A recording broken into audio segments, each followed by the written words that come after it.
100%. 100%.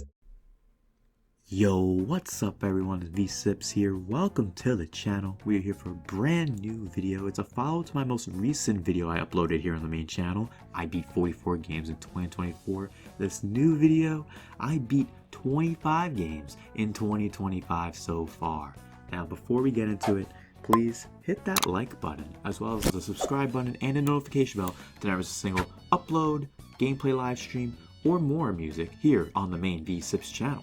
But without further ado, it's time to get into the 25 games I beat so far in 2025. First up was Rental. It's a small PS1 horror-styled game. It takes place at an eerie rental cabin, and I felt the game was a great recreation, essentially, of all the horror games from the PS1 era. So if you ever enjoyed any PS1 styled horror games, this game Rental's for you. And it's a pretty short experience as well. Next was Mario Sports Mix. I beat Mario Sports Mix, and I was actually very surprised how good it was, as in recent years the Mario Sports games have been pretty bad, but Mario Sports Mix was very polished, and I actually thought it was a really good experience overall, especially with the 5 different game types that were available. Next up, Streets of Kamurocho. It's a Yakuza-inspired beat-em-up game, and for me, it was a decent experience, all things considered. Definitely wasn't one of my higher reviewed scores out of all of the games that I played, but it was decent. It was good. It was an extremely short arcade beat-em-up. It was nice. Next up was Starfox 2. I never got to experience Starfox 2, and of course many of you may have not experienced it because it was originally unreleased. Then they finally re-released it, and man, on the NSO, SNES, and it was fun. It was a good experience, and I've always been a fan of the idea of Star Fox more than the games itself, and man, Star Fox 2 definitely made me wish that we got classic Star Fox back.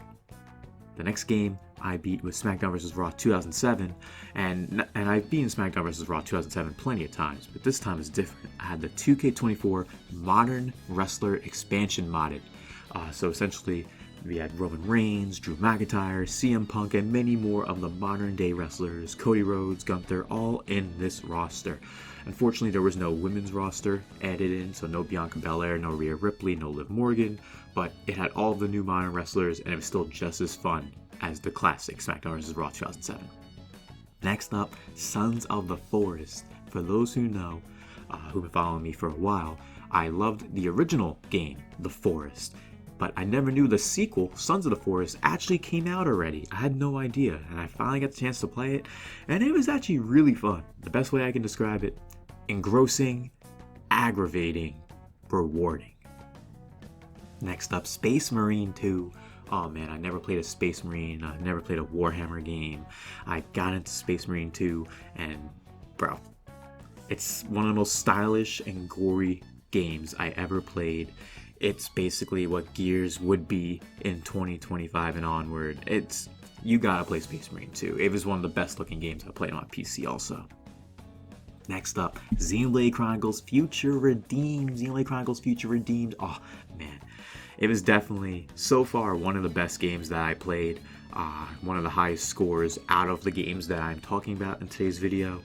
And man, Xenoblade Chronicles Future Redeemed was a spectacular send-off for the Xenoblade Chronicles trilogy, with an amazing cast brought together throughout the entire interwoven story in the trilogy. It was so worth playing Future Redeemed. You gotta play Xenoblade if you haven't already. Next up, we got Mass Effect, and not just Mass Effect 1, but the OG Mass Effect. I played the original version of Mass Effect 1, and the first 5 hours of that game made me realize how ahead of its time Mass Effect truly was. For the way the game plays, to how the characters interact with one another, it truly was a next-gen game back when it released.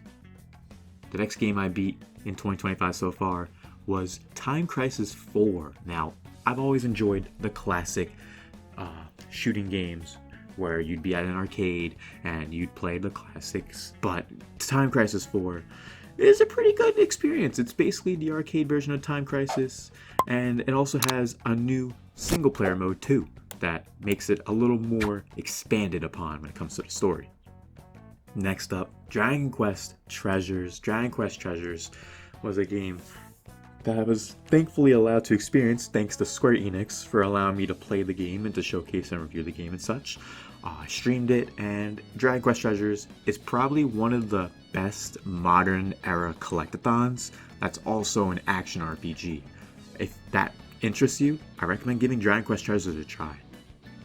Next up is Grimm's Hollow. It's a super minimalist yet cool sprite work involved, which captures a really dark vibe. However, the gameplay itself could have been better overall. It was not bad, but it definitely was one of the weaker games out of the games I played in this list. Next up is Mario in the Multiverse, a Mario and 64 ROM hack that's definitely not your average Mario 64 ROM hack. It's got numerous new abilities gained from multiple worlds across multiple games and universes, from SpongeBob to Pizza Tower to 007, you name it, the world is probably in this game, and you should definitely check it out. Now next up, this game called Polaris. I do want to thank the team Variable State and the Polaris team for allowing me to play and showcase and talk about this game. I do want to mention, however, it is the lowest rated game so far that I've mentioned on this list. It's just pretty lacking overall, and the art style seems cool, but the game runs pretty poor, and not really much of anybody is playing online, so I kind of was playing with bots the whole time. Overall, you could probably skip out on Polaris. It's not the end of the world. Next up, Payday 3. Now, Payday 3, I was able to play through PS Plus, and originally with Payday 3, as many people may know about Payday 3, when it released, it was pretty much a broken, buggy mess that was almost unplayable. As of now, the game is not broken and buggy as bad as it was, and it's definitely playable now, and I enjoyed Payday 2, but I definitely enjoyed Payday 2 more than Payday 3. Payday 3 could have been a bit better. Next up, Street Fighter Cross Tekken. I've always loved Tekken. I've loved Street Fighter, but I never got to experience the crossover of Street Fighter vs. Tekken. And Street Fighter vs. Tekken, Street Fighter Cross Tekken, I had to have it. I got it on my PS3, I've been playing it, and I beat the arcade mode, I unlocked the characters. There's some cool unlockable characters, but overall Street Fighter vs. Tekken, it's a pretty above average fighting game. I could say that. It was a good game. Next up, Heavy Rain. Now, I've heard countless things about Heavy Rain over the years. Some about the incredible story, some about the memes that have come from the game. Jason! I actually thought Heavy Rain was a really gripping story with some top-notch voice acting, and even some cool quick-time segments and action sequences that really make you actually give a shit about the characters and what's going on in the story. I recommend you give Heavy Rain a chance if you can. Next up is a game called Driving is Hard. It's made by the team Elegant Horse Studios, which thanks to them for allowing me to play this game. They previously made the game Getting Over It. Now, if you know what Getting Over It is, that game is tough. Driving is Hard is also tough, but it's a tiny bit easier. A tiny bit easier in my opinion, but that's because you're also driving a car, and the unique physics in the game allow you to progress in really fun ways. Give Driving is Hard a chance. Now, next up, I played a game called Webfishing. Now, Webfishing is basically an online fishing game. You can play by yourself if you don't want to connect online, but it's definitely best played if you connect online and play with other like-minded fishers. Like-minded fishers being the ones that don't push you off into the water while you're fishing. Those are some assholes, but outside of those few people that you may run into, web fishing is a truly soothing and even addicting fishing game. Now next up, thanks to PS Plus again, I played High on Life, which was a game that originally was big on Xbox when it first released, and now it's on PlayStation, and it's a lot of fun. It was made by a lot of the writers and the team behind Rick and Morty, so it was a really funny game to play, and a lot of the characters and the humor that they brought to the story made me care. So I recommend y'all give High on Life a chance if you can. Now next up, right next to Xenoblade Chronicles Future Redeemed, this is probably, so far, the highest rated game on my list, my spreadsheet here of the games I beat so far in 2025 and onward. It is Metaphor ReFantazio. Now, I never got the chance to finish Metaphor ReFantazio over the year of 2024. I finally beat it, and it was genuinely one of the best RPGs I ever played. It's truly the magnum opus of JRPGs in the modern era thanks to Atlas. However, I personally did not like the first 5 to 10 hours of the game. The first 5 to 10 hours of Metaphor, it was a drag for me. But after that, the game opens up, and if you love RPGs, play Metaphor ReFantazio. Please do. Now next up, the Stanley Parable Ultra Deluxe Edition. Stanley Parable Ultra Deluxe Edition. I never played the original Stanley Parable, and on PS Plus, which shouts PS Plus once again, it was available as one of the games of the month. For the month of February 2025, PS Plus is pretty good, but the month of March is my final month of using PS Plus. I gotta finish up Days Gone, as well as another game I'll be mentioning soon. Anywho, Stanley Parable Ultra Deluxe is essentially a bite-sized puzzle game with some multiple routes you can go through, a couple different endings, and it was worth the play. It was worth the play time. It was about an hour to play, and honestly, if you want something quirky and fun, and you can play it quick, this is the game for you. Now, next up, it's a game called Whole I.O. Now, obviously, with the ending of the name being I.O., it means that the game is not just on console, it's also on mobile. And the game is actually reminiscent of an indie gem that released years back called Donut County, where you're essentially a hole in the ground, a donut essentially, and you have to absorb anything that you can to become bigger and bigger.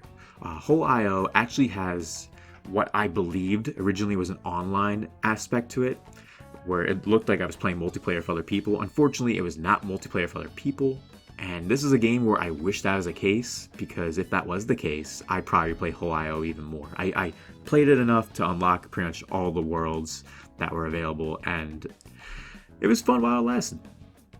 Next up is Grimhook. Grimhook was a super short game also.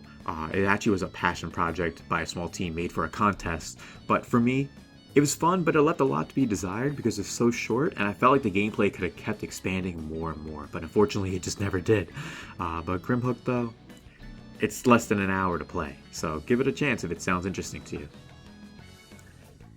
Now, next up, the final game that I beat was Ghostwire Tokyo Prelude Corrupted Case File. So I was playing Ghostwire Tokyo through PlayStation Plus, and my PlayStation Plus ran out mid game of Ghostwire Tokyo, mid-stream. So what I did was, the next day I went online and I realized that there was a visual novel made by the Ghostwire Tokyo team as a prelude to the Ghostwire Tokyo story, the game, all that. So I gave the Prelude visual novel a chance, and the visual novel was probably one of the more lacking visual novels, just because for me, if I play a visual novel, I need the auto feature, like you press a button and it auto sends out the messages, the text, the words automatically, so you don't have to constantly press the A or the X button just to have the text bubbles come up. I like having it on auto. The Prelude Corrupted Case File does not have that, and it also has a couple other quirks that I just was not a fan of. It's definitely the lowest rated game on this whole list so far. But wait!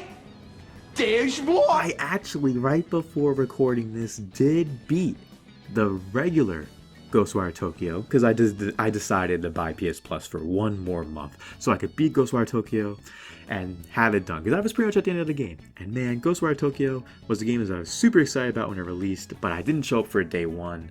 And honestly, I'm glad I waited. I'm glad I played it through PS Plus, because Ghostwire Tokyo was a really fun game. It really made good use of the world and the setting and how it interacts with the story itself. But Ghostwire Tokyo was, in my opinion, just a good game.